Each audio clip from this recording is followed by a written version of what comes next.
Nos anos 50, a grande dama da dança negra americana, Catherine Durham, foi barrada no hotel em São Paulo por causa da cor da sua pele. Gente, foi um escândalo internacional que inclusive levou este plenário, onde funcionava a antiga Câmara dos Deputados do Brasil, a criar a primeira lei antirracista neste país. Era uma lei fraquinha, mas foi importante, porque a partir dela se criou uma legislação que hoje considera o racismo um crime inafiançável. Os 60 anos da Lei Afonso Arinos é o tema de hoje do programa De Lá Pra Cá. Afonso Arinos de Melo Franco nasceu em 1905 e morreu em 1990. Foi jurista, deputado federal por Minas Gerais e autor da Lei Afonso Arinos de 1951 contra a discriminação racial. Afonso Arinos de Melo Franco foi um intelectual brilhante e um dos parlamentares mais importantes da história do Brasil. Era jurista, estudou na Escola Nacional de Direito do Rio de Janeiro, aqui juntinho do Campo de Santana, era um liberal e um progressista. Em 1951, a Lei Afonso Arinos mostrou que a sociedade brasileira era preconceituosa, coisa que ela fingia não saber.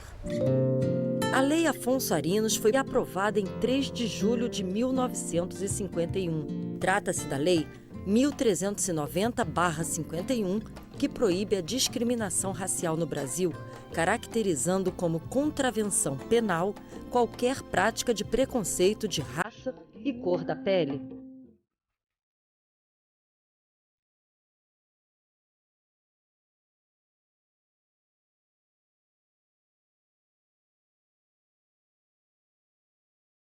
Você acha que ainda tem discriminação racial nesse país? Lógico, Vera, a gente não pode esconder a existência desse câncer, né? E aqui no Brasil, você sabe que é tudo por debaixo dos panos, né? Nos Estados Unidos, a gente sabe da existência da coisa, você sabe aonde ele existe.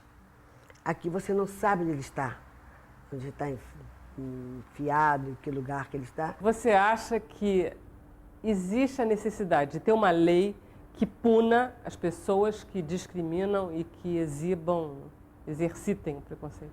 Infelizmente, ainda precisa de uma lei que mostre ao indivíduo que isso aqui não está certo, mas a lei, para mim, ainda está fraca.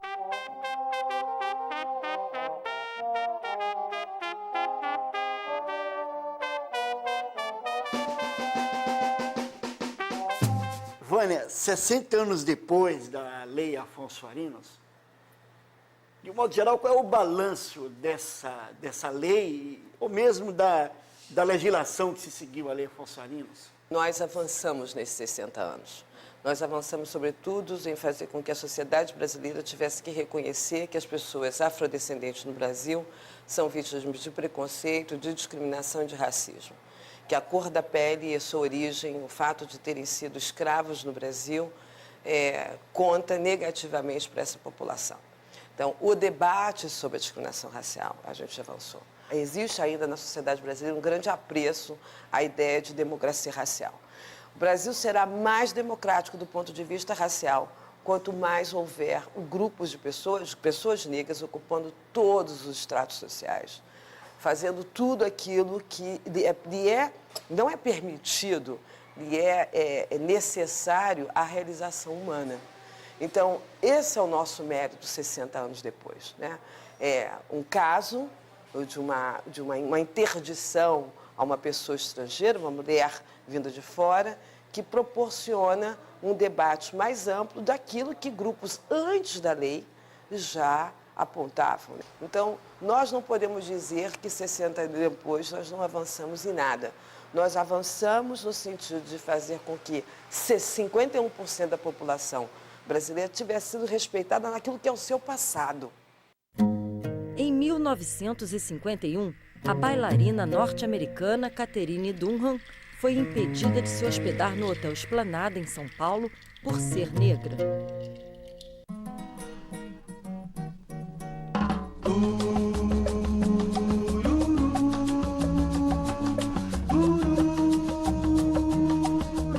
Já, Rufino dos Santos, você é historiador e eu queria te perguntar a respeito da lei de 1951, da Lei Afonso Arinos.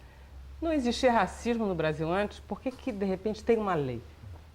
A Lei Afonso Arinos, que é uma das poucas leis contra o racismo no Brasil, vem dentro de um processo de luta do chamado movimento negro contra o racismo. Ela não caiu do céu de repente. Para explicar essa lei, para compreender tanto o alcance dela quanto a sua limitação, é preciso pensar no Brasil dos anos 50. O Brasil de 50 anos atrás, 60 anos atrás, né?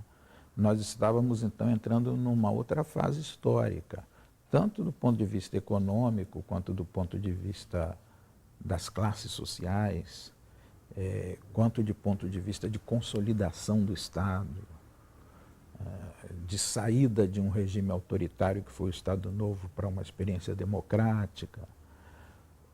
Tem que se levar em conta o momento do mundo também, né? Os Estados Unidos estavam naquele momento podendo dar lições de democracia, coisa que nem sempre pôde dar.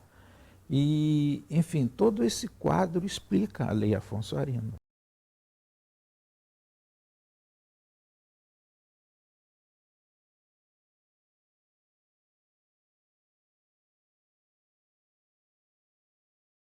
Pouco sobre que Brasil era este quando chegou a Lei Afonso Arinos. Anselmo, com exceção da Copa do Mundo de 50, o Brasil vive essa década com um grande otimismo, né? Por quê? Há um otimismo que está no futebol, mas tem um otimismo que diz respeito à forma pela qual o Brasil sai da Segunda Guerra Mundial, né? Porque o Brasil lutou contra as tropas do nazifascismo e, do ponto de vista das relações raciais, a princípio, o Brasil ensinaria ao mundo, né? Então, se havia uma coisa que poderia ser motivo de otimismo no Brasil, seria justamente no plano das relações raciais, porque o Brasil, apesar de toda a sua diversidade, ele em momento algum teria tido níveis de conflito tão extremados quanto teria ocorrido, principalmente o exemplo norte-americano, que eles têm uma relação conosco, que é uma relação de que aqui é uma república de bananas, mas lá eles têm a Ku Klux Klan, e aqui a gente nunca teve.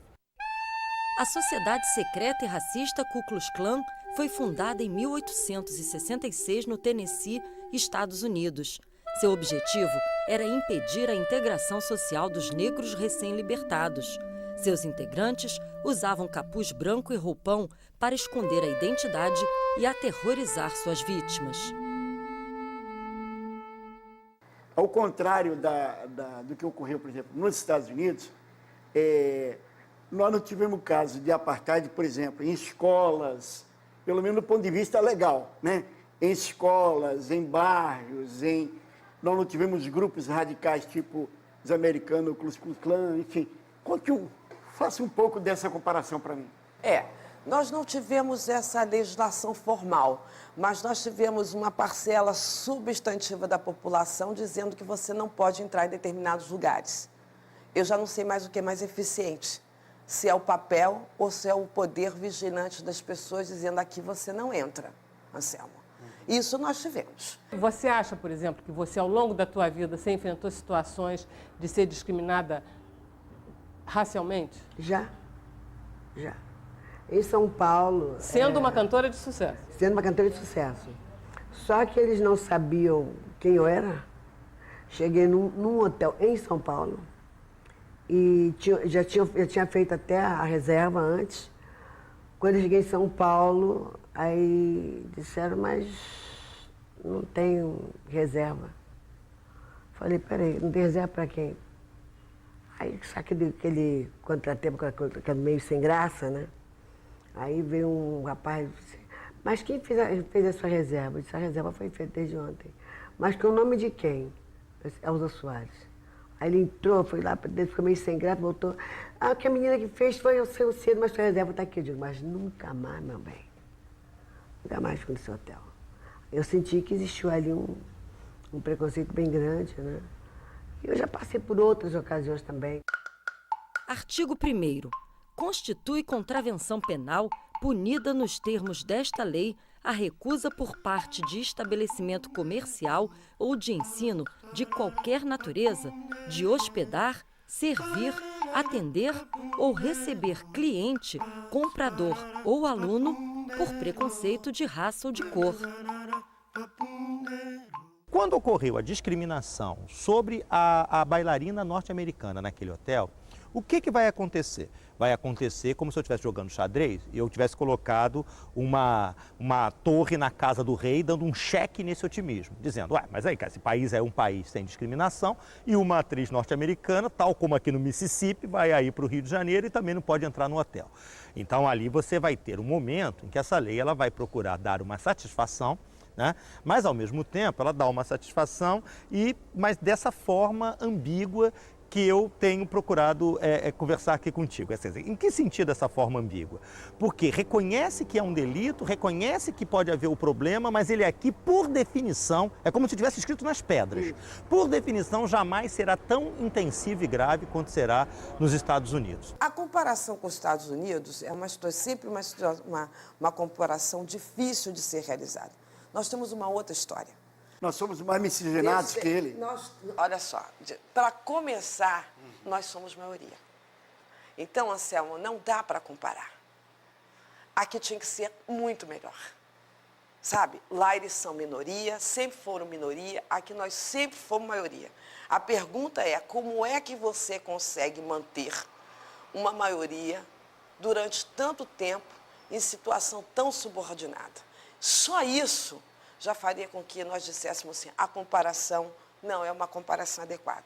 O que eu acho fantástico é que eles, sendo minoria, tendo sido submetidos a legislações tão concretas e objetivas, eles conseguiram um nível de ascensão e de projeção social e de debate político que nós não conseguimos ainda, ou só estamos conseguindo nesse século agora.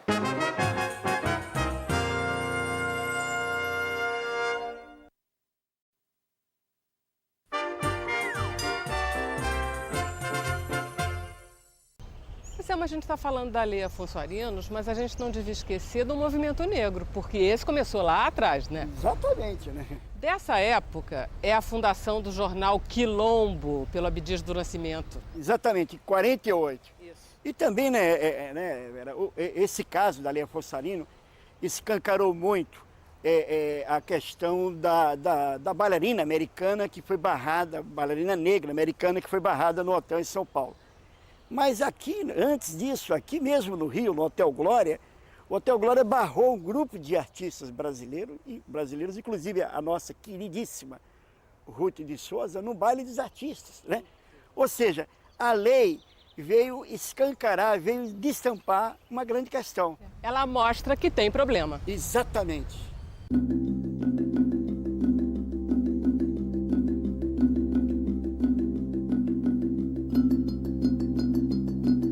Queria que você contasse mais detalhadamente como é que ela foi encaminhada, se existiam deputados negros nesse momento, que setores que apoiaram. Era um congresso,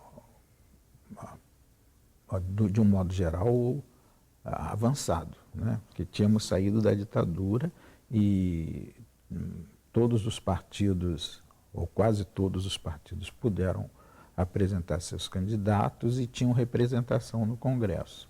É o caso do Partido Comunista, por exemplo. No Congresso esse dos anos 50, havia alguns deputados que eram negros, mas talvez não se considerassem negros. É o caso, por exemplo, do próprio Carlos Marighella, é o caso do Jorge Amado, que é um mestiço típico, né? Mas que no Brasil, obviamente, não era considerado negro. Otávio Mangabeira, o grande parlamentar, era indiscutivelmente negro. Mas se ele se considerava negro e era considerado negro, é outra história. Então, vamos ver, indiscutivelmente negro, que se dissesse eu sou negro, não está me ocorrendo agora nenhum. E o que eu acho que mobilizou, que comoveu o Congresso a aprovar essa lei, foi uma certa vergonha, um certo pudor que nós brasileiros sempre tivemos de nos considerar racistas. Nós nunca gostamos disso. Isso é positivo. Há quem ache que fingir que não é racista é ruim, que devia assumir que é racista, como nos Estados Unidos.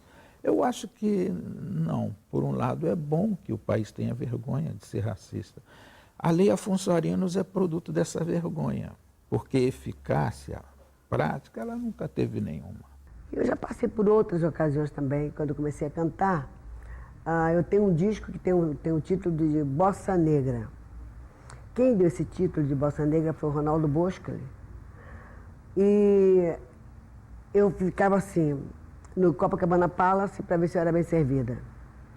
E ia para Petrópolis, para ver se era bem servida nos meus hotéis de Petrópolis, que eu tinha um que era o Quitandinha. E as boates também. Então, o que ele fazia? Ele colocava sempre uma equipe de televisão filmando para ver se eles iam me servir bem ou não. E na época tinha um cara que foi o negro mais lindo, né? Foi feito na Manchete. Então eles colocaram como se ele fosse meu namorado. Aí íamos nós dois para os lugares onde sabia que tinha a existência disso. E às vezes a gente ficava lá sentados e ele nos servia. Artigo 3º.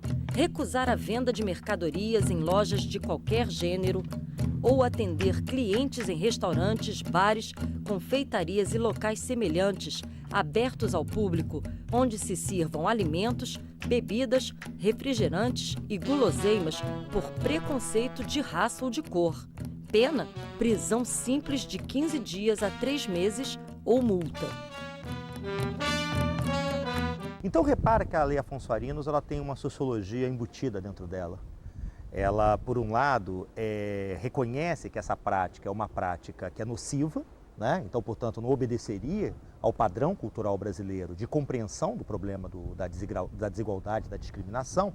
Mas, por outro lado, como existe uma visão estabelecida no nosso pensamento social de que o racismo existente no Brasil ele é uma coisa menor, de que ele não existe com o nível de intensidade com que ele existe nos Estados Unidos, parece que a lei ela tem o seu próprio antídoto.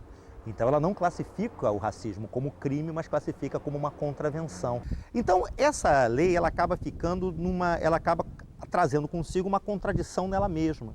Porque por um lado ela não deixa de ser uma espécie de uma conquista que o próprio movimento negro da época reconhecerá enquanto tal, mas que por outro lado ela vai estar de tal maneira suavizada na sua forma, na sua redação, no tipo de penalidade derivada, que é como se ela fosse uma lei apenas para satisfazer a consciência coletiva, sem que jamais ela tivesse uma perspectiva a sério de ser aplicada. Porque, em última instância, o criminoso sempre poderia chegar para o juiz e dizer: juiz, não pode ser racismo porque aqui não tem racismo.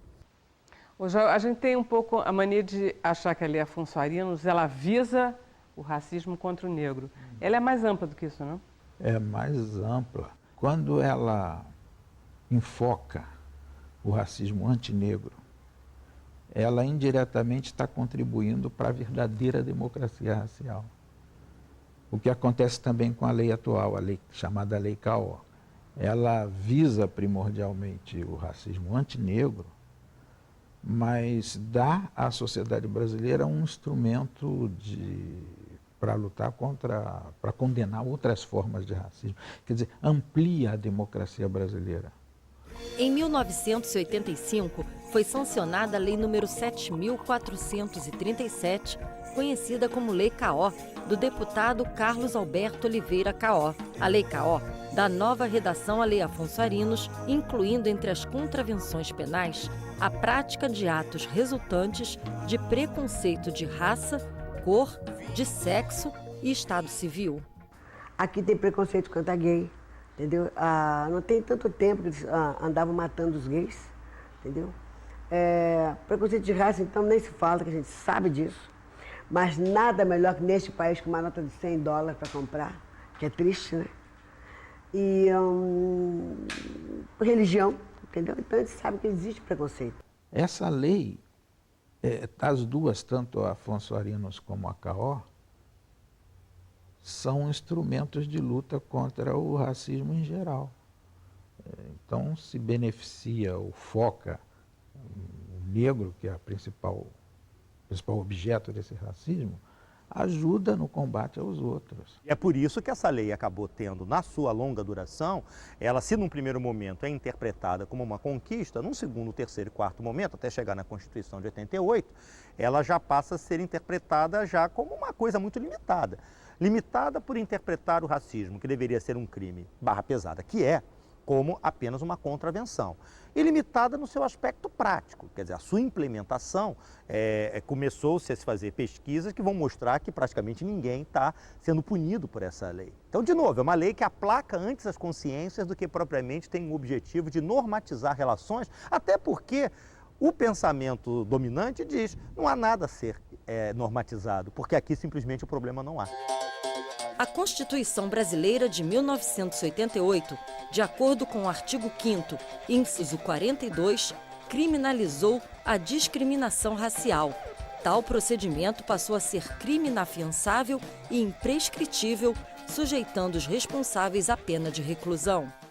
Bom, o que mudou da Lei Afonso Arinos para a atual lei contra o racismo foi a consciência, o avanço da consciência brasileira a propósito da questão racial. O Brasil avançou muito e até quando muita gente disse que o Brasil ficou pior, que o Brasil não dá certo, é preciso relativizar. O Brasil não dá certo em muitas coisas, mas, por exemplo, nessa questão da consciência sobre as relações raciais, o Brasil deu certo. É um avanço brasileiro. Deu certo no seguinte sentido: hoje já não se acredita mais no mito da democracia racial. E segundo, a pressão que os movimentos sociais têm feito contra o racismo levou a algumas aberturas democráticas, algumas conquistas democráticas. Temos o ano das Nações Unidas, esse ano, o ano dos afrodescendentes, quer dizer, as Nações Unidas reconhecendo que esse grupo, pelo mundo afora, na diáspora africana, tem problema de discriminação. Então, o meu mundo não é esse, e é por isso que eu estou lutando. Então, o mundo do ideal é que nós possamos conviver com as nossas diferenças, que nós tenhamos a generosidade de encontrar nas diferenças o poder criativo, porque isso é o que vai dar o caldo bom. A carne mais barata do mercado é a minha carne negra. A carne mais gostosa do mercado é a minha carne negra.